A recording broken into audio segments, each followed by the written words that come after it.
see so many people and friendly faces on the call today.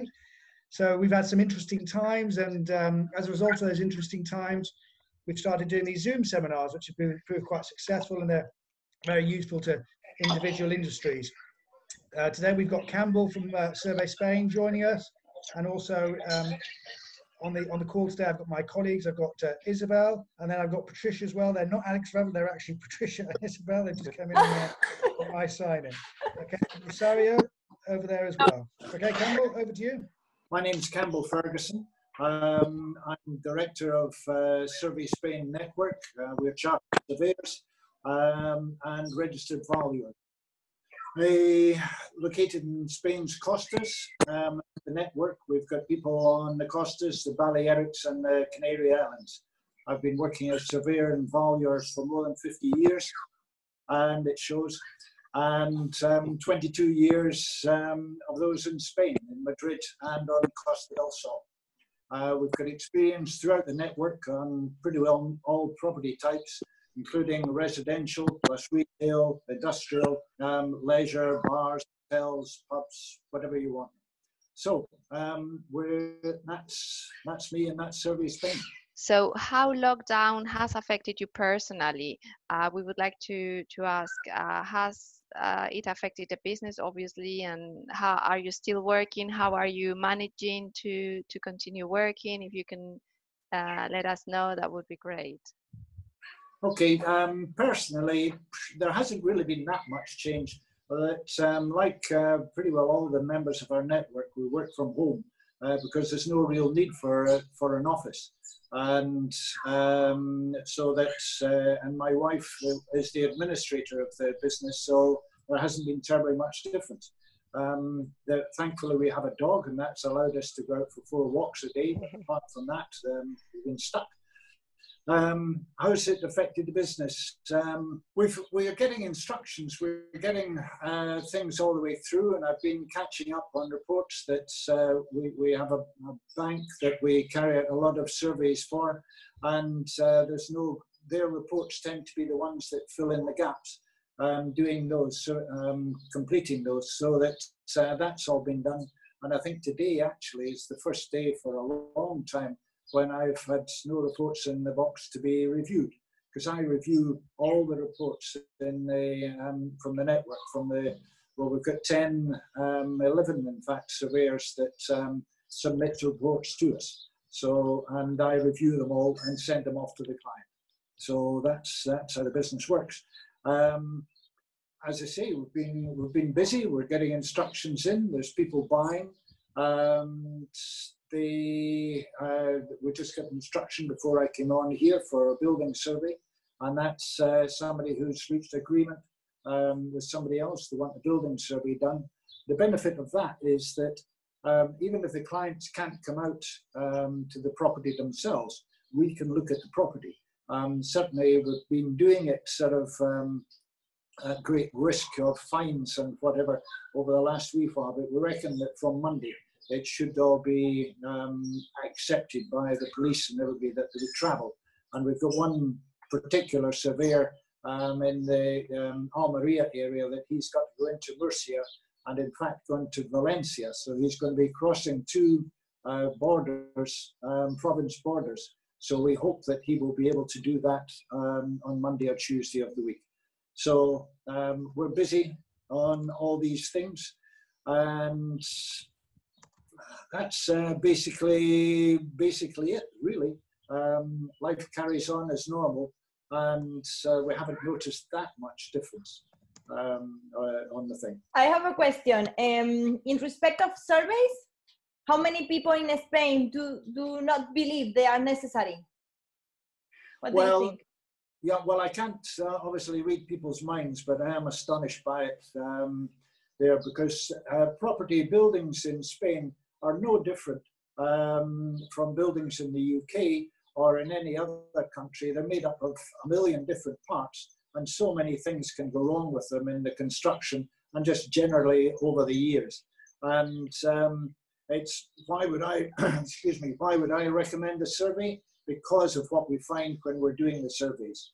Damp is the main problem that we find, and that's you know, damp both coming up, coming down, and coming through the walls.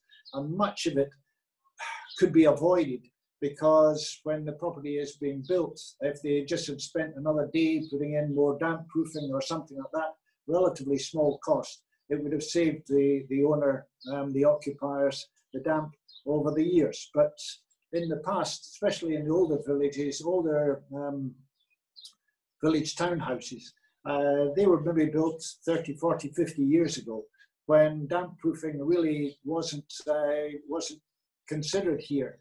They didn't have, the country didn't have the finances to be able to buy in all these things. There wasn't slate. Slate used to be used a lot as a damp proof course in the UK. There wasn't that sort of thing. So they built it, and they just accepted that for maybe 6, 7 months of the year it was going to be damp.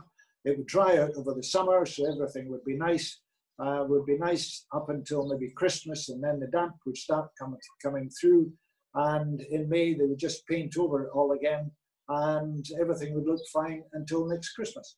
So that tended to be how it was.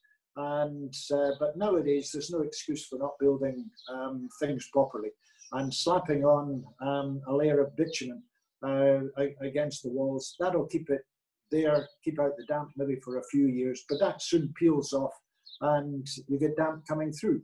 So that, as I say, damp's the main thing. We don't have that often structural problems, and but there's 101 other things that we find when we're going round. So why people don't have surveys, I don't know. It really is they're being negligent towards themselves not to do that. And also that when they get our report, Sean, the surveyor, the estate agent won't like it, but when they get our report, they can then use that report and go and discuss with the agent and with the owner, these are the things wrong with the house, therefore can we negotiate the price and get that there. Maybe for the estate agent it is in fact easier, because it makes it easier for him to discuss things with the owner, so that it's a realistic discussion that's been held. And for most clients, the saving in the negotiation, say you take a few thousand off the price, our report has not cost you nearly that much. So it's a good investment, and we know the things, we know the conventions, we know what should be done, what shouldn't be done, and therefore to me, it's a no-brainer. Get yourself a survey, a building survey. Hi, Campbell. Hello, how are you? What's the average of cost of a survey? Well, what's the average building? That's the problem. Our costs or fees are based on they're based on the time and the expertise involved. And obviously, for a new apartment, an upper apartment, we're going to have much less time involved in doing that small apartment than we are maybe going to have a country cortico or a big townhouse, old style townhouse, where it can take us 5-6 hours to go around the property and to do the survey properly. And then we've got to go back and do the prepare the report, which takes a lot of thought and a lot of time. So it can vary from our minimum is going to be around about 300 or something like that for a very basic report, because our survey is the same every time. But it's with the report, it can be the fully comprehensive report that tells you everything about the property, the neighbourhood, etc., right down to basically a spreadsheet that just lists out these are the problems with the building, and then you're on your own. You've got to deal with it. So, as I say, it can be a very small amount, or sometimes if it's going to take us a long time, and we've got to travel far, we've got to do a lot of background work, a lot of measurement, it can be 2,000, it can be more than that. It all depends on the time involved, the property involved. The one thing we also do is to measure the property. It's vital, we feel, to do that, because that assists the lawyer. Because if we can give accurate measurements for the property, they will then know that the notice simply, is that correct, that they've received. It may be an old notice simply that where additions haven't been added to it, maybe additions to the building haven't been added to that. And the catastral size, which is the tax size, the local taxes, that can be wrong as well, although it's beginning to be more accurate. And basically we trust it perhaps more than we trust the catastral, because trust the notice simply, because the notice simply sizes and everything are given as the owner records the first notice simply, the first description. It's up to them to improve the property. So that's basically how it is. Valuations, the survey is less because we're not going into the dark corners and all that sort of thing. It's less than the property, but the background work when we get back to the office is much more, because we've got to find all comparables and be able to deal with those and compare them, break down the house that we've looked at, the various parameters of the house that we've looked at, and so that they become true comparison. And thus we can judge the value of the property, our property, as against the general market for properties. It's included in the survey. What's included in the survey? Oh, how long have you got? Basically, the way I do it, and with basically surveyors' values are instructed. I look at the property largely. I go to the inside of the property first of all. So I'll enter the front door, and then I generally go around the property clockwise, so that I don't miss places or whatever. Then I'll either go upstairs or downstairs, or sometimes even in the ladies' chamber.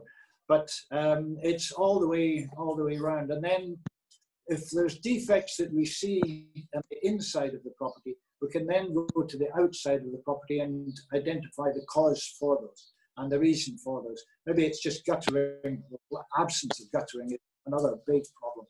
But it can be a problem with the roof, the tiling slipped or being damaged or whatever. And maybe a flower bed that's right up against the side of the house.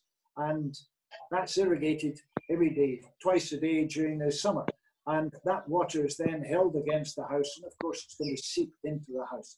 And it'll show damp there. So the advice would be move the flower bed out of it. Put a barrier between the flower bed and the house. Redirect the irrigation.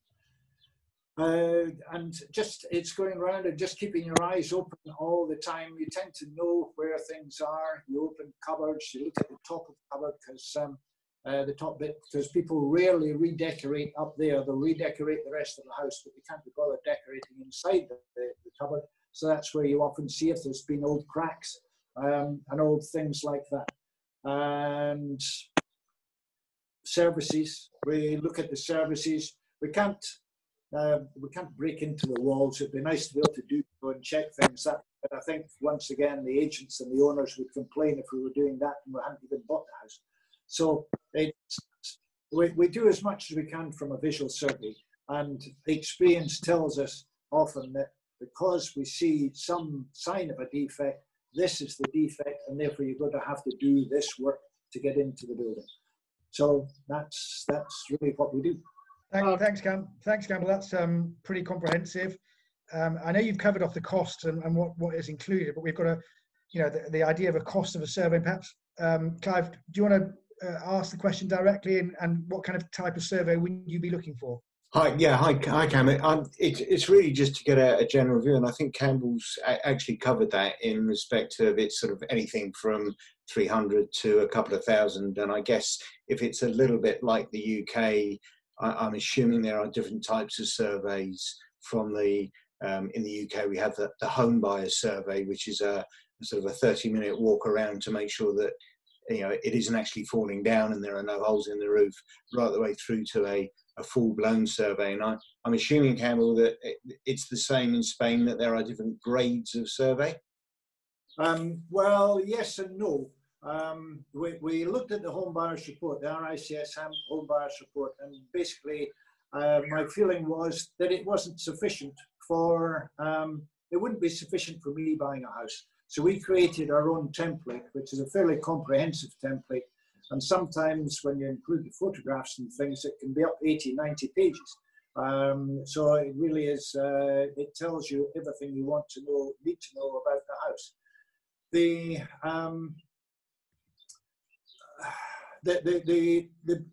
The survey tends to be the same survey every time. It's where there's savings for the client is in the extent of the report.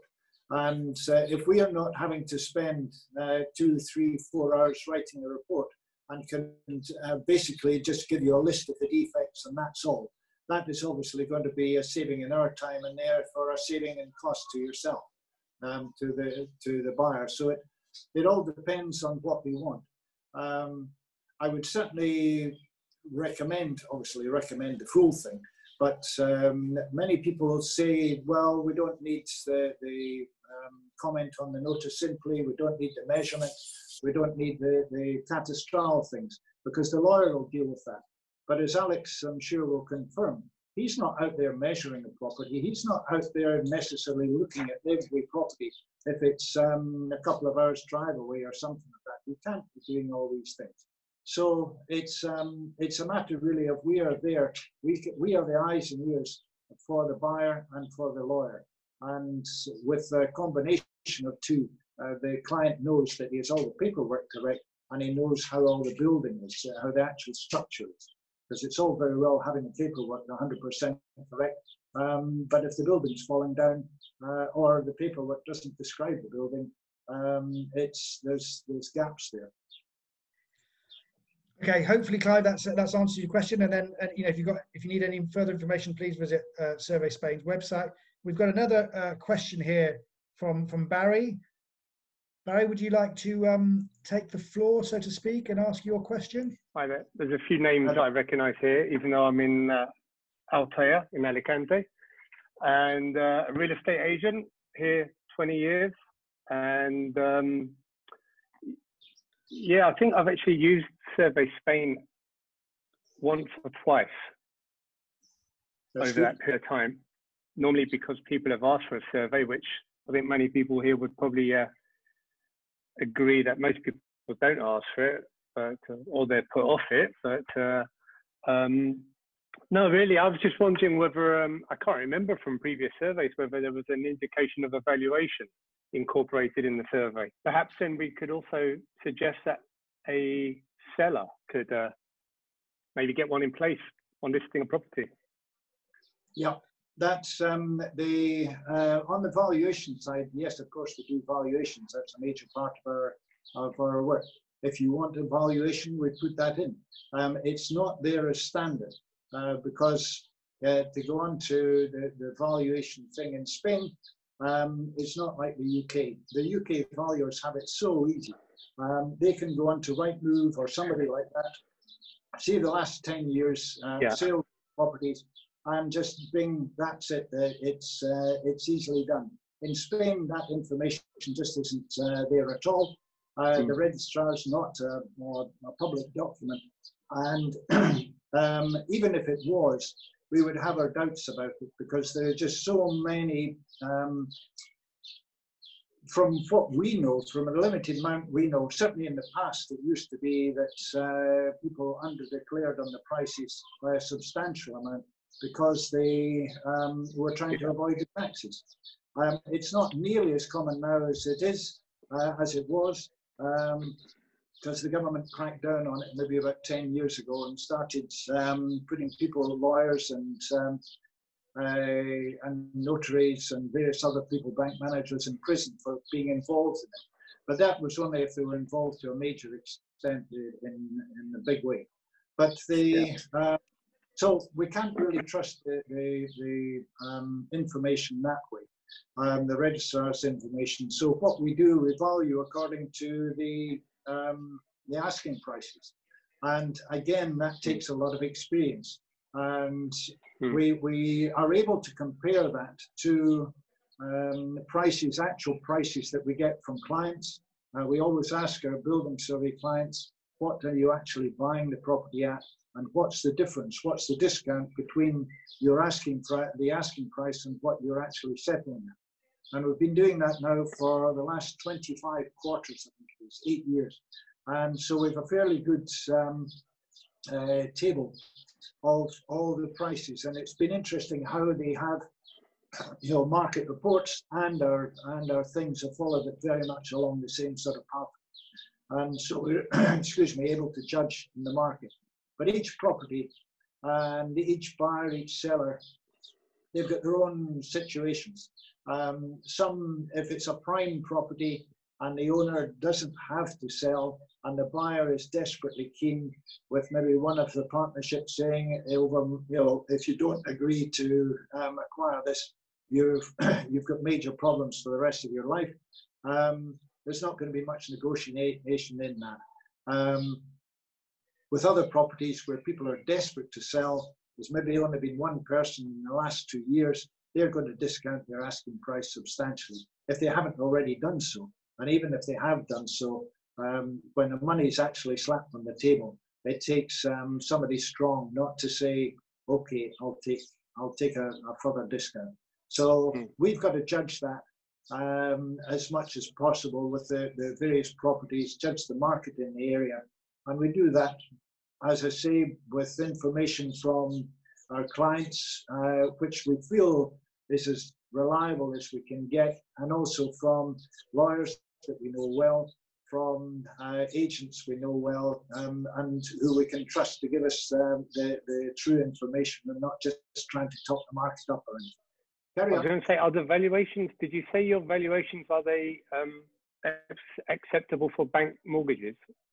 Because I know they're not acceptable for bank mortgages in Spain, because the Spanish tasadores, the Spanish valuers, are controlled, regulated by the Bank of Spain, who puts on, they go down to the minutiae of how people have to do their surveys, and they've no real choice.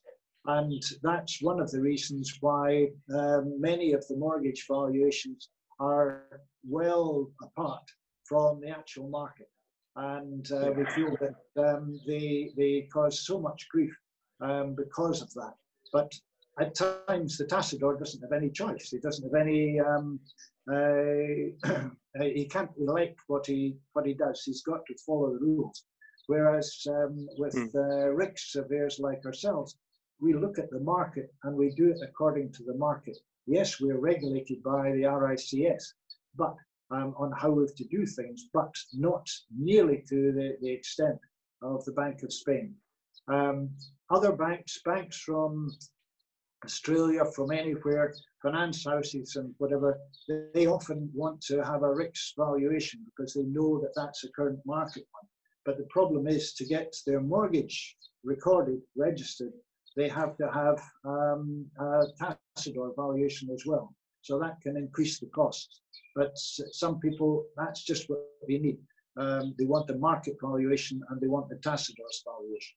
Not as easy to value property in Spain compared to the UK, because I've seen those great websites, Rightmove. They can tell you when a property on the same street was sold, for how much for, and when. And we don't have that information available at the moment. But as far as I'm aware, that information is actually provided by the Land Registry in the UK and also by local estate agents, by putting that information into a kind of generalised pot. So that's something kind of maybe something for the real estate industry to consider for the future, because it seems to me that it's a lot more difficult to value property here accurately than maybe other countries. Would you agree with that? Yes, entirely. It was publicly available when I left Scotland. That was stopped working there about 25 years ago or more. It was publicly available at that time. And just thinking on it, it was, in fact, way back when I started, the Register of Seizings, as it was called, they made available the information on what the property was at. At that time, it was all just sheets of paper that you got given each week. And then we had to have some poor girl in the office transfer that information into geographical locations and so on. But yes, it would make life so much simpler. Gibraltar used to have a system where they recorded their rentals, especially the commercial rentals. but it's fallen away a bit by not being kept going.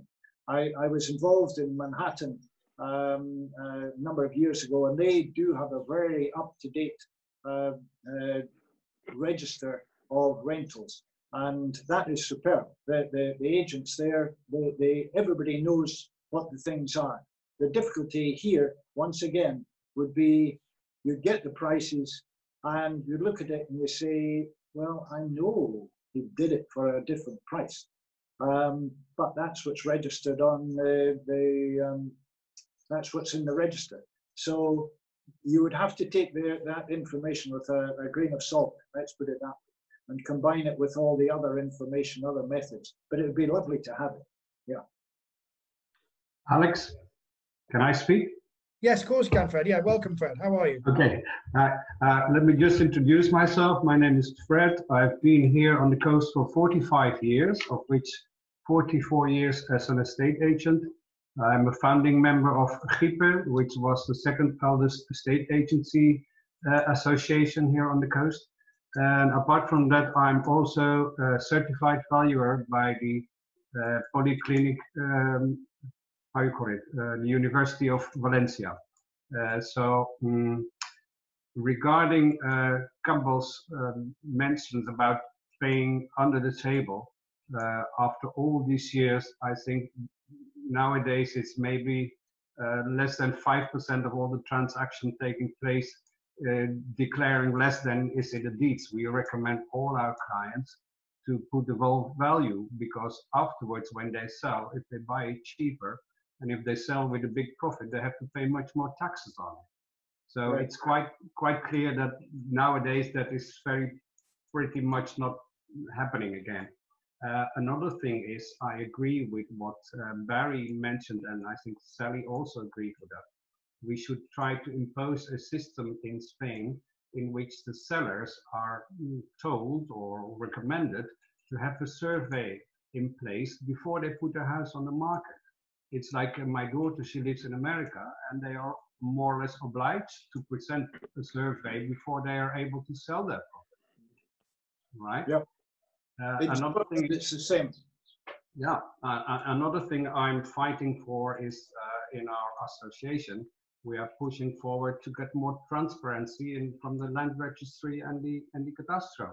So not only when I do valuations, but also for all the other colleagues here together today, if you go and have to put a price on a property as a lister, then you will be able to much more accurately putting a price on the property for the owners.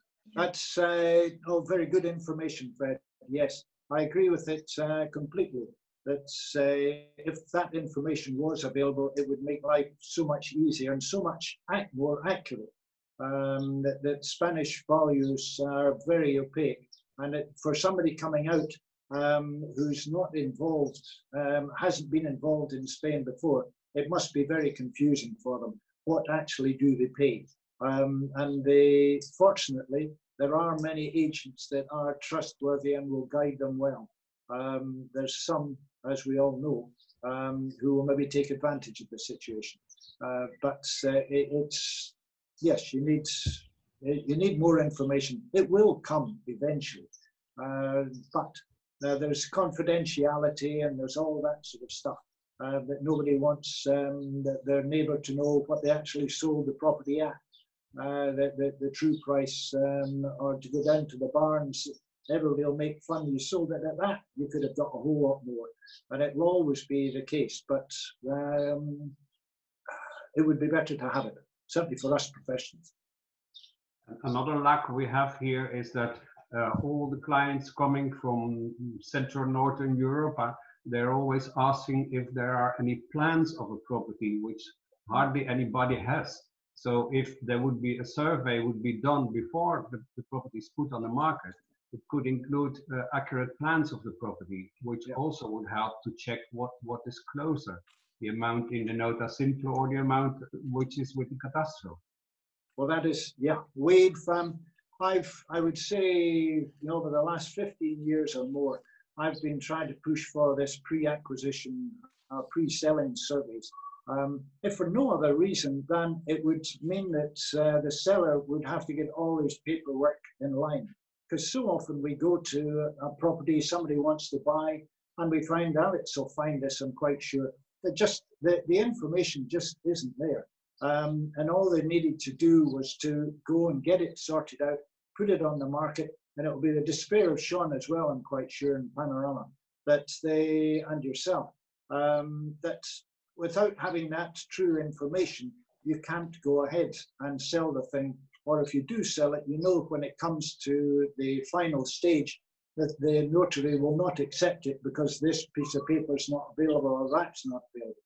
So to have a pre-vending, pre-sales report, as they do have in many countries, many northern European countries, which is then available to the buyer, it makes life so much simpler. It makes it much quicker and much more certain, because you can give these things and you don't have things literally popping out of the woodwork. They are, everybody knows the problems with it, and the seller can decide, okay, I'll get that sorted, or no, I'm sorry, that's you take the house as it comes, and the person knows that they've got to deal with that themselves. Yeah, thank you, Campbell. Well, I must say I definitely agree with you all about the ideal situation and how we would improve if we would have all those information, all those documents from the beginning. Surely it would make life easier to us, lawyers, agents. So, well, let's hope that happens sometime. I was curious, Campbell, when you were mentioning that sometimes, well, detecting the problems may may affect the value, the price. What is the average, you think, of discount or reduction in the price that sellers can agree based on defects or problems which have been detected by the survey? Well, it's on specific properties and specific defects and things like that. You can estimate what the cost of these of the repairs will be, and that is on a specific house. So there's not really a general thing that can be given for that, a general discount. But what we have, as I was mentioning, I'm just looking at the thing here, for the quarters of 2019, you can see the confidence and the lack of confidence that there is. Like the last quarter of 2019, everybody was waiting on Brexit. Was it definitely going to go ahead? Was it not? So there was a hesitation. So therefore, people who wanted to sell at that time perhaps had said to themselves, I've got to sell this before the end of the year or before Christmas. They might be prepared to pay or to accept a lesser discount. So at that time, it was 11.29%. But that was a range of figures that ranged from zero, where somebody just paid the asking price, up to 16%. So it's always an average, and the average can cover a wide range. We did the first quarter of 2020 of this year. Now, the virus effect, I would say, didn't really hit until sometime in February, getting towards March. So that certainly in January, there was an optimism. People were feeling, right, well, we now know Brexit has happened. We are out of the UK, we're now in this transition period, and therefore Brexit has happened. So therefore, it was expected that 2020 would be a good year, because there would be a boom as people, Brits especially, well, Brits, were wanting to come over here before Brexit, the transition period was over, because nobody knows what it's going to be like after that, but we know what it's like now. So that was expected, but then the crisis came in, and the virus came in, and that really has killed things off.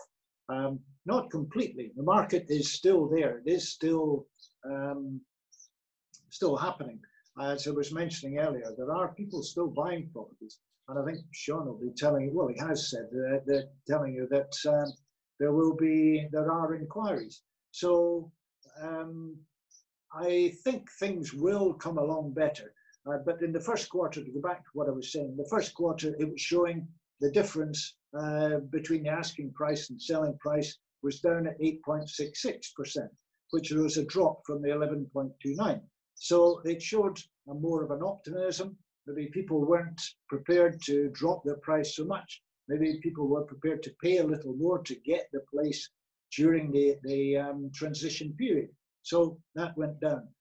What it's going to be and in fact, I think really for the next quarter, which will be ending at the end of June, I think that the meaning won't be there. The figures won't be there to make any meaning for it. And in fact, this time we did one of the benefits of the lockdown was that I had much more time to do a quarterly survey for the end of March, and was able to talk with more than 30 professionals, lawyers, estate agents, accountants, mortgage brokers, etc., and get their opinions on how things have been, how things were, and more importantly, how they were going to be in the future.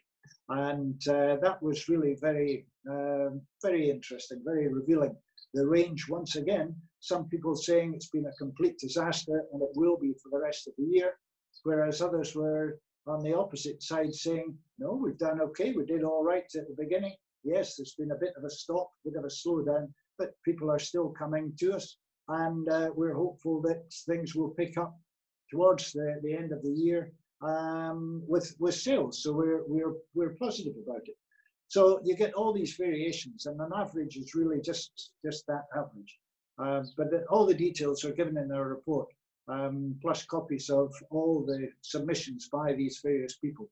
So you should have a read of that, and that will give you more of a view of how the market is, or how it was, is, and, well, nobody really knows how it will be, but it's a gauge of opinion, a range of opinion of how it will be.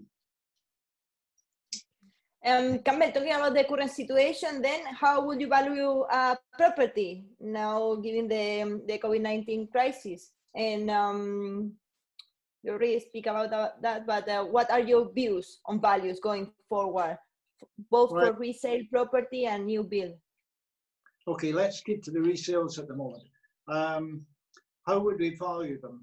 We value it in exactly the same way, looking at the asking prices for property. And I think this is the benefit we have, that if you were going to the registrar, it can be 3-6 months before a property sale is actually registered. So going by those prices, you'd be looking at prices back in September, October of last year, before the crisis had hit and anything like that. So they wouldn't be representative. Looking at asking prices, we are getting right on the market as it is now. And we are seeing a drop in prices. When we're doing our valuations, I keep a register, of course, of all the valuations that we do. And they are showing now a drop, not a huge drop, maybe up to about 10% or something like that. Maybe a little bit more on some, but it all depends on what the value was before. So I would say our method of valuation is as good for the market as it can be. And it's really the only way to be able to do it. When I came here, first of all, I was shocked by having to depend on that, not having reliable information. But nobody else has found a better way to do it. So everybody, all the valuers here, all use the same method. Their accuracy is as good as their research, and very often the research is not done thoroughly enough, and that is often the problem. So I think you were asking about that, and then yes, on how will it be in the future? As I mentioned earlier, I think it will come back. I'm talking, everything's biased to a great extent on the British market, because that's the English language market we deal with. Though we deal with many Scandinavians, Belgians, Dutch, all sorts of people, and also many expats from other countries, Saudi Arabia, from Dubai, from the Gulf states, and Australia. For some reason, there's been an increase in inquiries from the USA, and everybody is coming in and asking the same question: what's it going to be like? My feeling is, if I was thinking of buying a property, I probably would carry on this year. Certainly this year, maybe not right now, because you just don't know what it's going to be. But to a certain extent, if you do it now, you're going to catch people when they have their doubts and the most serious doubts. Whereas later on, the market is undoubtedly going to bounce towards, as things open up, as they get freer, and they will bounce upwards, and there will be more people coming in. Next year, 2021, who knows? Who knows what the virus effect's going to be, whether there's going to be other spikes, whether there's going to be international flights. Everything depends on the flights coming in from all the countries. And it's getting these people to come in is going to be the big thing that'll turn it. On the new builds, I'm more concerned about those, that we were of the feeling, certainly in many areas, that there was just too much property being built. Around my office here, we've got, I think I did a study of about 1,000 hectares around here. And in that area, there were 26 different developments, urbanizations being built, which is just lunacy. There cannot be that number of people who are wanting to occupy the properties. It's all very well finding investors who will buy them, but you've got to occupy them. So I can see there being a bit of a shakeout of those, especially now if the market goes down, there's no new people coming along to buy the empty ones, then prices are going to drop. Hopefully, fingers crossed, we don't have the situation where prices will drop so much that people who have already committed will say, no, if I buy the property now, I'm going to make a major loss. If I just walk away, I will lose my deposit, but that will be less than the loss that I was going to make. That's what brought the market down the last time. That's what brought all the banks, the developers, everybody down the last time. So let's hope that doesn't happen. Okay, thank you, Campbell. I'd now like to welcome to the webinar Sean Cannon from Panorama Properties, based in Marbella, one of the oldest and most established estate agents in Spain. Welcome, Sean. How are you? Thank you very much, Alex, for the introduction. Keeping as well as can be under the circumstances. Just a quick intro. My name is Sean Cannon, obviously Irish, you can tell from the accent. I'm 12 years working with Panorama, who are Marbella's longest real estate agency, longer than 50 years. Well, this year we're celebrating 50 years in the Marbella property market. We have 2 offices along the Golden Mile, one opposite the Marbella Club Hotel, the other one in the Puente Romana Hotel, just beside Nobu Reception. And basically we're a team of 25 individuals, speaking 12 different languages, and led by the founder of the company, Chris Clover, and his 2 children, Alex and Katinka, and supported by a further management team, of which I'm one of 4 additional members. So that's the history on Panorama. If Alex, if you were also asking about the market in general here and how is it affected, yeah. To be honest with you, in terms of actual real sales that have happened during the lockdown, it's virtually zero. There have been a series of sales that we've managed to complete where the buyers had seen the properties prior to the lockdown and had since then given us offers, and we've managed to close out the deals.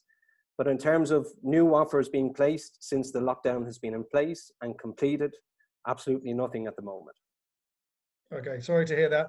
But happy birthday to Panorama then, Sean, for 50 years. Thank you very much, Alex. 50, Sean, eh? How long have you been working with them? 12 years now, Alex, with Panorama. 12 years. So just to pick up on something that Campbell's mentioned, he said one of his comments was there could be too much new build on the coast, and also he said that some agents find surveys useful. Is that your experience? I mean, do you find surveys useful, or are they a pain because it might paint a bad picture of the property which you've already sold, and you've got to go back and resell the property? Quite the opposite. I'm a fan of surveys, to be honest with you, Alex, because it puts clarity on a matter, certainly with older build houses, where there may be question marks about the installations that have been in use for all those years and their current condition. So we would actually recommend a lot of our clients, when we're dealing with them, to make the offers conditional to a survey.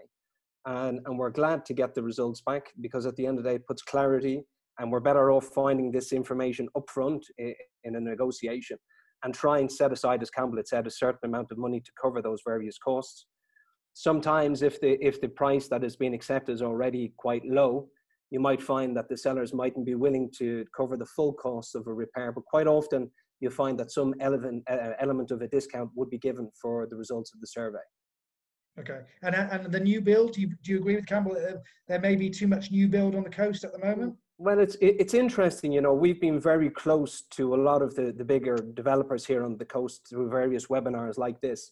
And to us, they're all very confident that they will be able to ride out the current, what they feel is a glitch in the marketplace.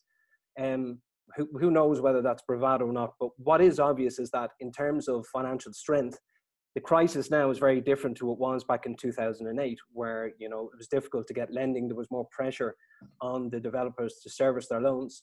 So now at the moment, the developers are talking a good game. But personally, I was of the opinion of Campbell that there was a lot of new stock on the market.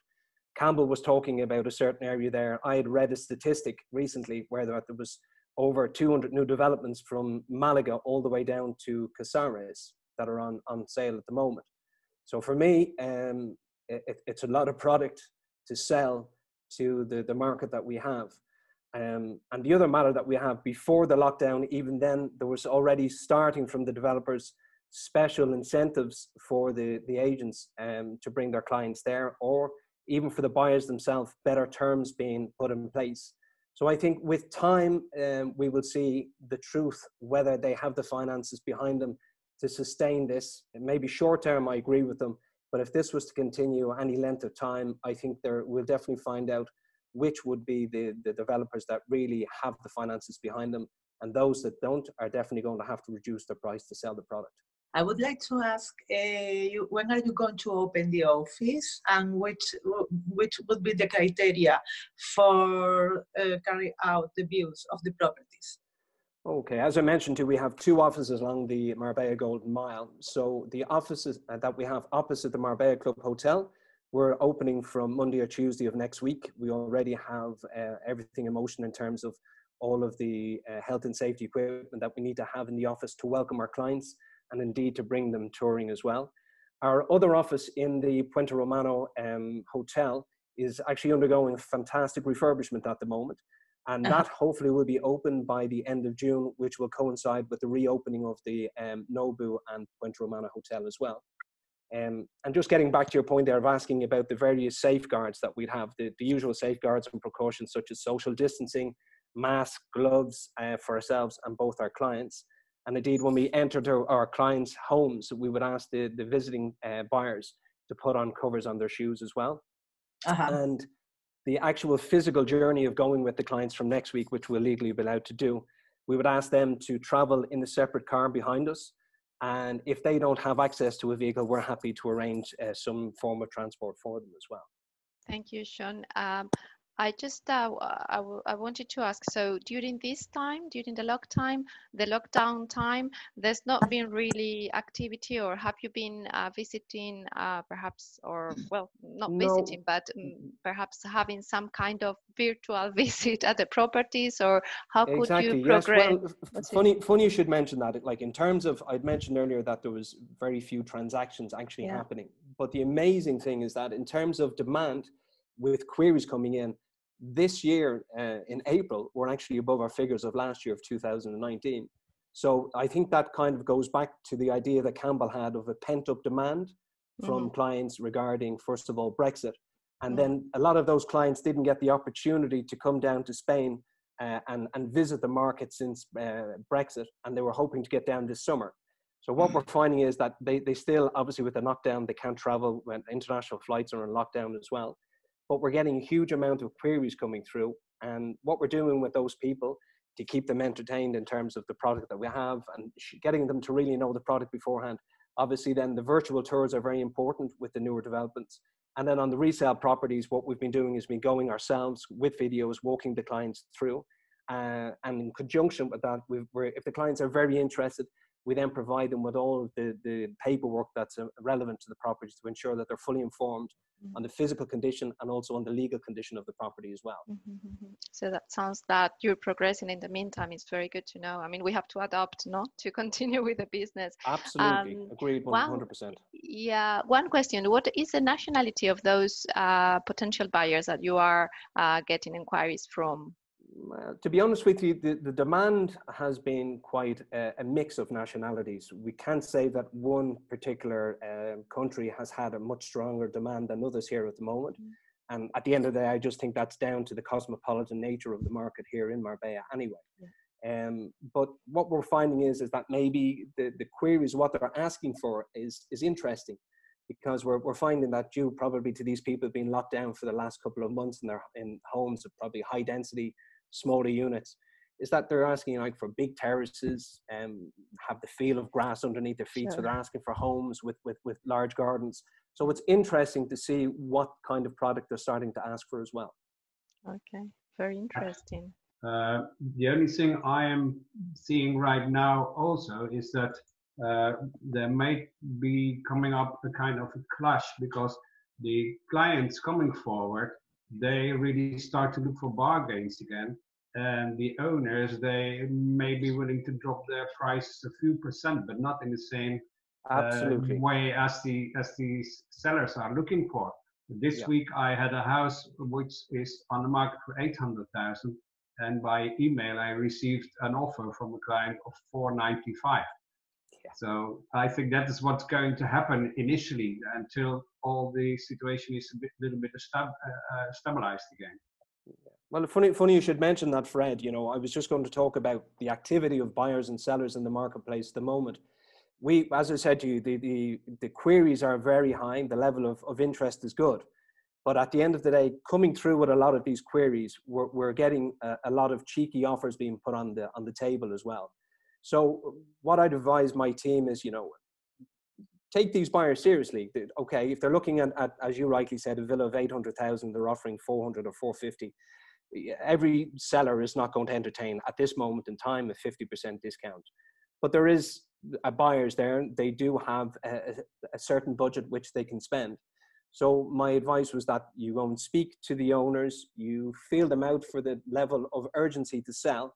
A lot of them at the moment have no interest in accepting an offer of that level.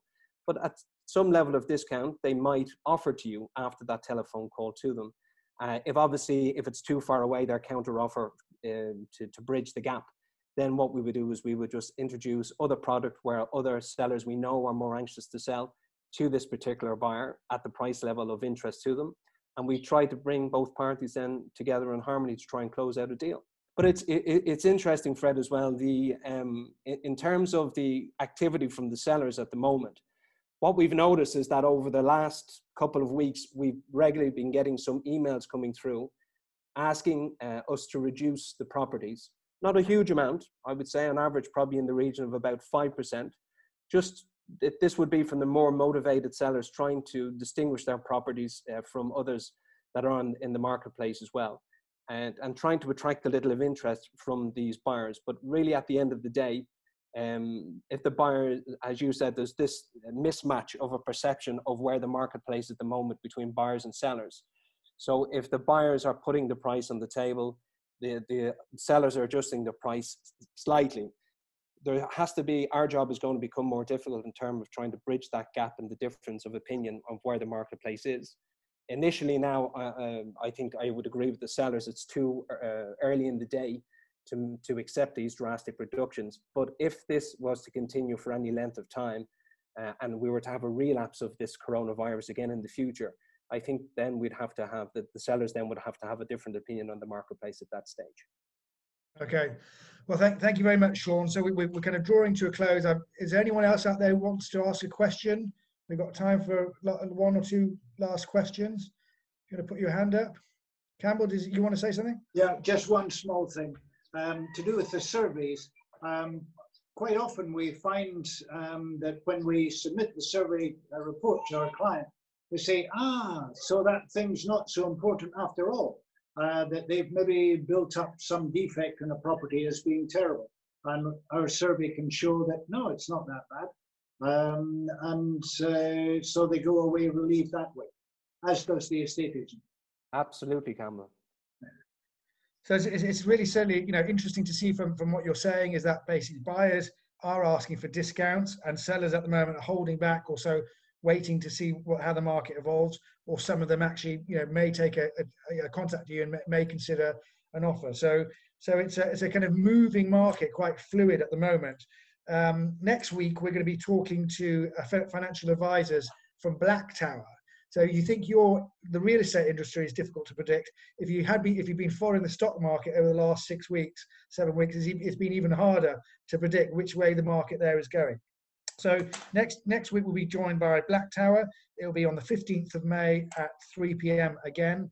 And I'd like to thank Campbell from Survey Spain for joining us, as well as Sean from Panorama, and all of you as well. So thank you for joining us this afternoon. And I'll leave you with some good news for the weekend. Just in that British Airways is planning to start to fly back to Malaga Airport in July. So how about that then? Eh? That's good news for the market, and hopefully other airlines will follow. Fantastic news, Alex. Thank you very much for the invitation again today. Yes, thank you, Alex. Thank you very much indeed. Have a good weekend.